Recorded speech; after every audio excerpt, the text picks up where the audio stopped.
ॐ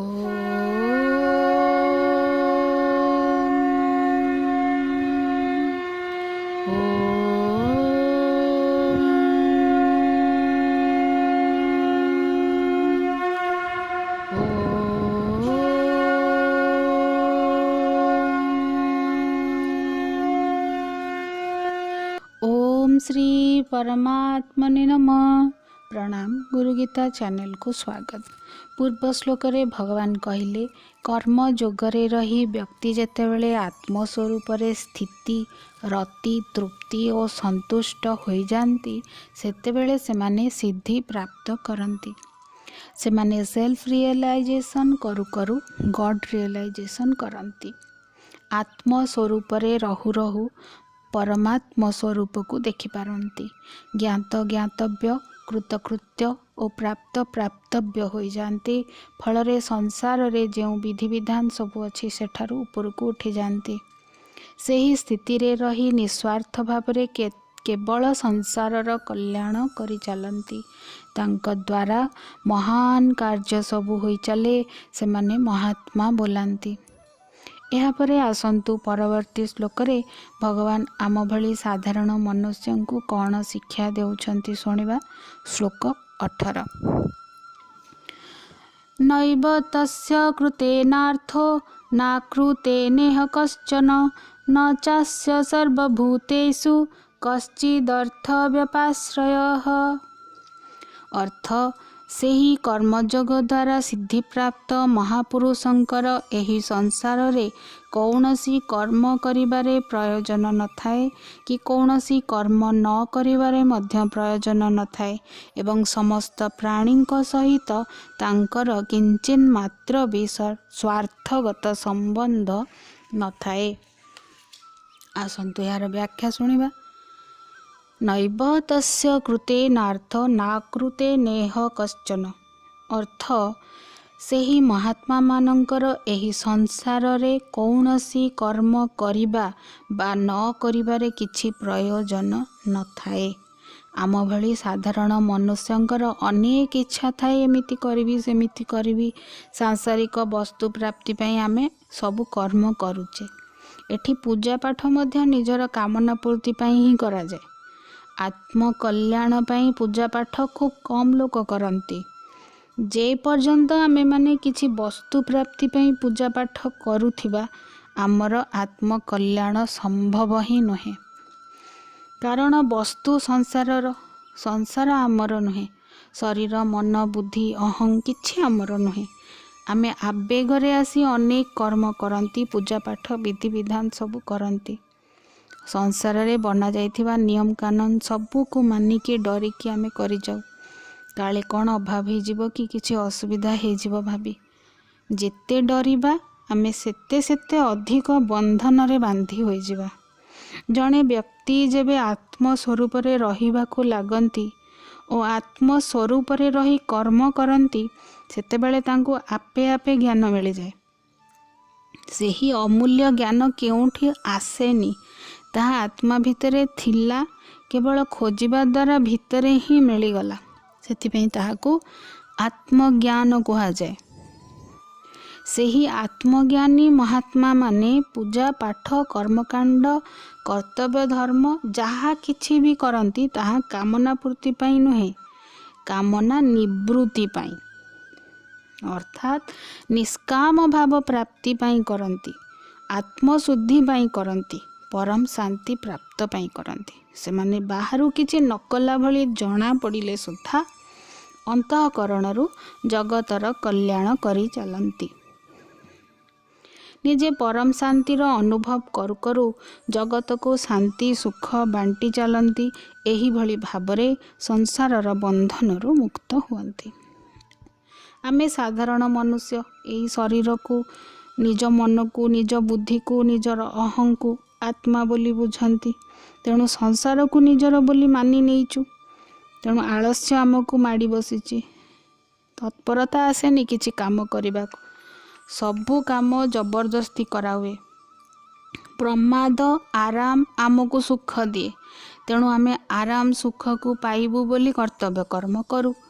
जेउ सिद्धि प्राप्त महात्मा माने आत्मस्वरूप देखिनेले सेल्फ रियलाइजेशन करिनेले सेमाने संसारर आराम और सुख को तुच्छ भावती बंचीचंती जेतेबेले काम तो करेंगे से संसार पाई किछि ना किछि करुथांती किंतु करिबा बा न करिबा तांको पाई इम्पोर्टेंट नुहे तांको दोष मध्य लागेनी जहाँ पाइबार थिला से पाई सारलानी तांको मिलीगला न चास्य सर्वभूतेषु कश्चिद अर्थ व्यपाश्रय अर्थ महात्मा मानंकर शरीर तथा शरीर को आराम और सुख देउथुवा वस्तु जेते समस्त प्राणी जगत अछंती काहारी प्रति व्यक्तिगत आसक्ति रहेनी जेमिति आमे आम हाथ द्वारा निजर मुह धोचे से कौन आम गर्व करुचे शरीर द्वारा शरीरर सेवा कले सेमिति महान आत्मा माने तांकर शरीर द्वारा संसारर कल्याण करती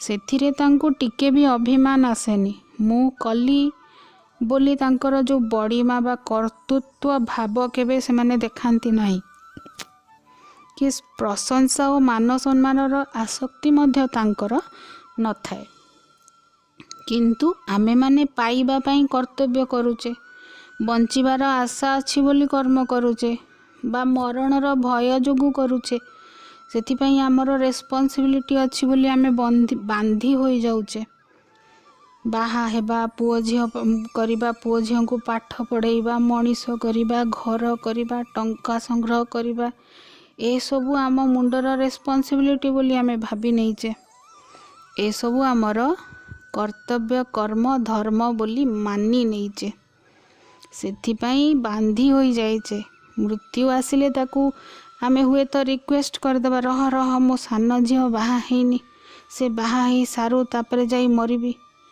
एमिति कौन भावना आसेनी कहीं आसे बंधन जोगु भय भी आसे प्रकृत रे आमे स्वतंत्र आत्मस्वरूप आमर किछि कर्तव्य नहीं किंतु शरीरर बहुत कर्तव्य अच्छे संसार पाई आत्मस्वरूपर किछि करिवा दरकार नहीं किंतु शरीर भितरे रही थिबारु ताकू करिबाकू पड़िबो सिद्धि प्राप्त मनुष्य माने निजर रेस्पॉन्सिबिलिटी को तत्परतार सह सबू करि जांती निष्काम भावरे किंतु सेमाने निज आत्मस्वरूप स्थित रही परम शांतिर अनुभव करती आत्मतृप्तिर आत्मसंतुष्टिर अनुभव करुथांती और कर्म करुथांती एही आत्मतृप्त महात्मा मानंकर मनुष्य जन्मर उद्देश्य संपूर्ण होइथिबारु सेमानंकर जीवन सार्थक हुए एहीपरि भगवान आम मानंकु शिखाउचंती जे मनुष्य तुमर भी अधिकार अछि एही जीवन को सार्थक करिवार साधारणरू असाधारण हुओ तुमको परिस्थिति दियाजिबो कर्तव्य कर्म पाई सबु परिस्थिति तुम पाई एक टेस्ट सेही टेस्ट रे तुमको सफल हेबाको हेबो तुमे जदि समस्त परिस्थिति को अतिक्रम करिजिबो समता रक्षा करी तेबे सिद्धि प्राप्त हेबो महान बोलाइबो एहीपरि महान स्थिति बा सिद्धि प्राप्त करिबाकू हेले किपरि साधना करिबा उचित ताहा भगवान आमको पर श्लोकारे कहउछंती आसंतु शुणिबा श्लोक 19 तस्मादसक्तः सततं कार्यं कर्म समाचर असक्तो ह्याचरन् कर्म परमाप्नोति पुरुष अर्थात तेणु तुम्हें निरंतर अनासक्त होई सुचारू रूपे कर्तव्य कर्म आचरण कर कारण अनासक्तिपूर्वक कर्म करी मनुष्य परमात्मा को प्राप्त हुए।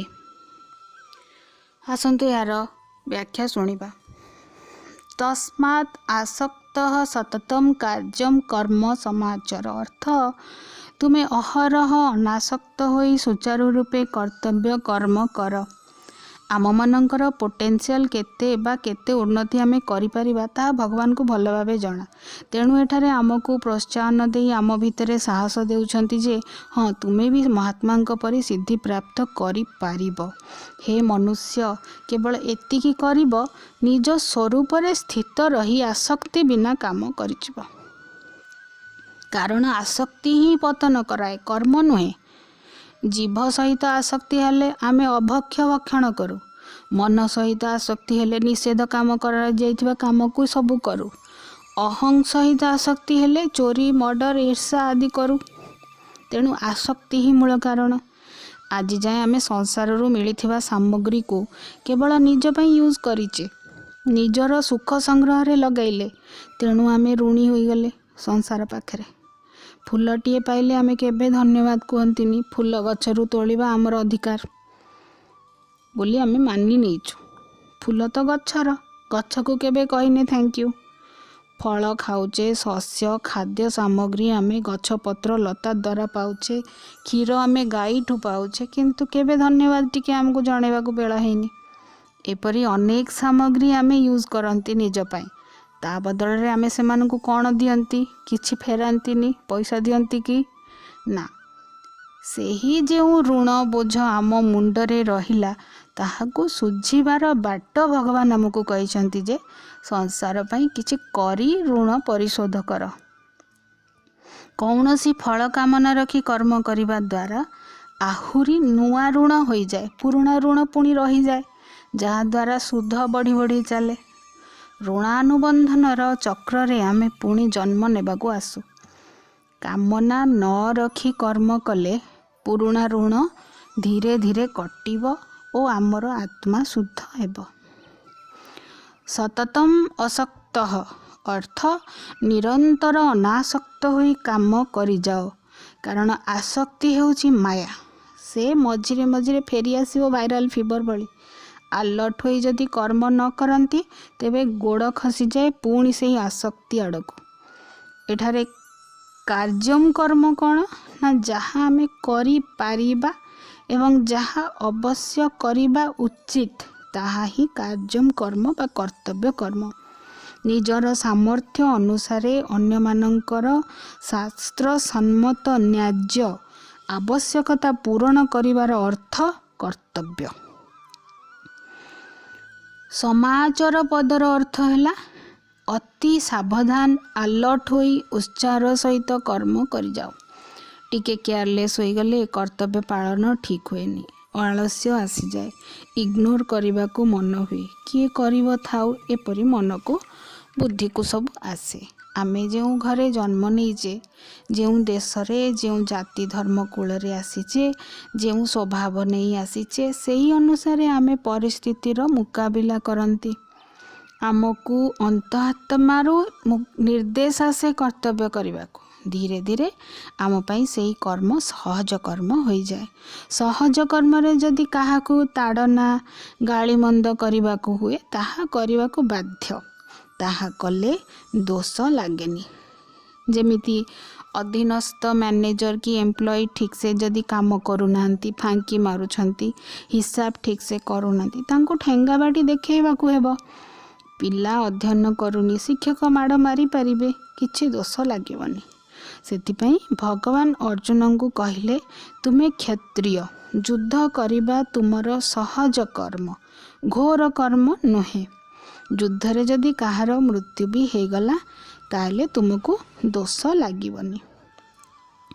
आसक्त ही आचरण कर्म परमाप्नोति पुरुषः, अर्थ अनासक्ति पूर्वक कर्म करी मनुष्य परमात्मा को प्राप्त करे। मनुष्य ही आसक्ति पूर्वक संसार सहित संबंध जोड़े। संसार केबे कहा सहित संबंध जोड़ेनी। निज घर, निज पिला, निज जिनिस प्रति आमे अटैच्ड। घर आम सहित अटैच्ड नुहे, जिनिस आम सहित अटैच्ड नुहे। आमे रहिले कि न रहिले तांकर किछि जीवनी। सेथिपाई आमर संसार सहित संबंध रखिबा उचित नुहे। जेते चेष्टा कले भी अटैचमेंट रही जाउची, मन स्थिर होउनी, संसार आड़ को चली जाउची। सेथिपाई भगवान भगवत गीता रे आमको कहिसंती, असक्तो ही आचरण कर्म, अनासक्तो ही कर्म कर। मोर किछि दरकार नहीं भाभी संसार हित पाई कर्म कले स्वतः संबंध बा अटैचमेंट छाड़ी जाए। सबु उपाय भगवान यही बही माध्यम रे ही कहीगले। भगवान मध्य जोगस्थ रही सबु काम करती, तांकर पिला माने सही परी रही कर्म करंतु बोली से चाहती। ଯେତେବେଳେ ଆମେ ନିଜକୁ ସଚ୍ଚିତାନନ୍ଦର ସ୍ୱରୂପ ବୋଲି ମାନି ନେବା ସେତେବେଳେ ଆମର କର୍ମ ମଧ୍ୟ କର୍ମଯୋଗ ହୋଇଯିବ। ଏହିପରି ଯୋଗସ୍ଥ ହୋଇ କର୍ମ କରୁ କରୁ ଆମେ ସାଧାରଣ ମନୁଷ୍ୟ ମଧ୍ୟ ପରମାତ୍ମାଙ୍କୁ ପ୍ରାପ୍ତ ହୋଇପାରିବା। ଆମର ଜୀବନରେ ଉଦ୍ଦେଶ୍ୟ କ'ଣ? ପରମାତ୍ମା ପ୍ରାପ୍ତି। ପରମାତ୍ମା ପ୍ରାପ୍ତି କେମିତି ହେବ? ନା ମୁଁ କରିଛି, ଏମିତି କରିଥିଲି, ସେମିତି କରିଥିଲି, ଏପରି ଭାବିବାନି କି କାହା ଆଗରେ କହିବାନି। ତାହେଲେ କର୍ତ୍ତୃତ୍ୱ ଜନିତ ଅଭିମାନ ରହିବନି। ଏହି ଅଭିମାନ ନ ରହିଲେ ଯୋଗସ୍ଥ କର୍ମ କରିବା ସହଜ ହୁଏ। ଅର୍ଥାତ୍ ଆମେ ଯଦି ସ୍ୱୟଂ ବା ମୁଁ ଉପରେ ଫୋକସ୍ କରିବା ବା ଆତ୍ମସ୍ୱରୂପ ଉପରେ ଫୋକସ୍ କରିବା, ଦେହ ଉପରେ ନୁହେଁ, ତାହେଲେ ଆମେ ସହଜରେ କର୍ମ କରିପାରିବା। ଏପରି କର୍ମ କରୁ କରୁ ଧୀରେ ଧୀରେ ଆମର ଅନୁଭବ ହେବାକୁ ଲାଗିବ ଭଗବାନ ମୋ ସହିତ ଅହରହ ଅଛନ୍ତି, କର୍ତ୍ତା ହୋଇ ମୋତେ କର୍ମ କରାଉଛନ୍ତି। ମନ ବୁଦ୍ଧି ଚିତ୍ତ ଧୀରେ ଧୀରେ ସ୍ଥିର ହେବାକୁ ଲାଗିବ।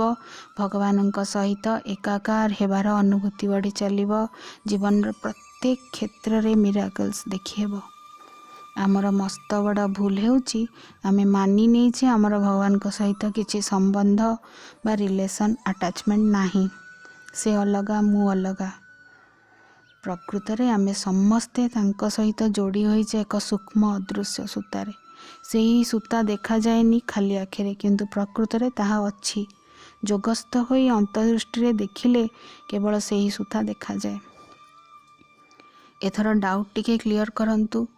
ଯାହା ଦେଖାଯାଏ କିନ୍ତୁ ମିଳେନି ସେ ହେଉଛି ସଂସାର ଓ ସଂସାର ସମ୍ବନ୍ଧୀୟ ବସ୍ତୁ।